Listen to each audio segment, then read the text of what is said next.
his gaze landing on the gold nearby. With all his strength, he chipped off a piece of gold. In that moment, he was overjoyed like a child, clutching tightly to his hard-earned prize. Suddenly, a phone rang. His companion informed him that their truck had broken down and couldn't be started, forcing him to wait another day. When the companion learned he had secured a piece of gold, the tone of his voice noticeably changed. Due to dehydration from the day's efforts, he hadn't gathered enough firewood, and the limited supply quickly burned out. He was left holding a torch, alone against the darkness and the lurking wolf pack, enduring the long night. By the third morning, his discomfort was so severe that he no longer noticed the mosquitoes biting him. He awoke in his camp, clutching the gold, his face sunburned and bleeding, but he had no other choice. He carefully added water to his supply, but unexpectedly spotted a snake.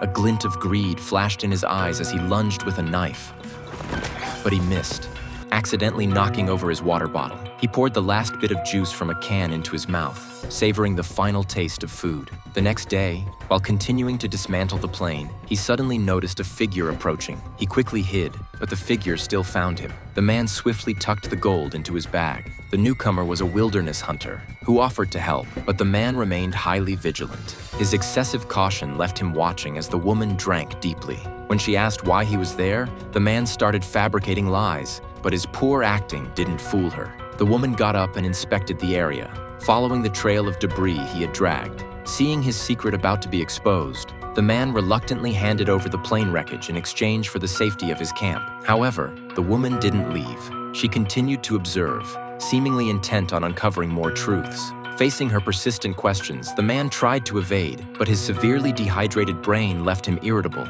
Yet, she was determined to get to the bottom of it. Fortunately, she didn't find the gold, only pointing out various spots around the camp. Gradually, she moved closer to the gold and eventually discovered the truth. She angrily accused him of selfishness and deceit. Looking at the woman lying on the ground, the man was filled with fear. Calming down, he searched her belongings, taking her fire starter and knife, then satisfyingly drank her water and ate her jerky to regain strength. He dragged her body into a pit and buried it. But soon, the corpse was dragged out by starving wolves. Sorry, for some reason the movie can only be introduced here. Want to see the follow-up can be searched for the name of the movie, Gold.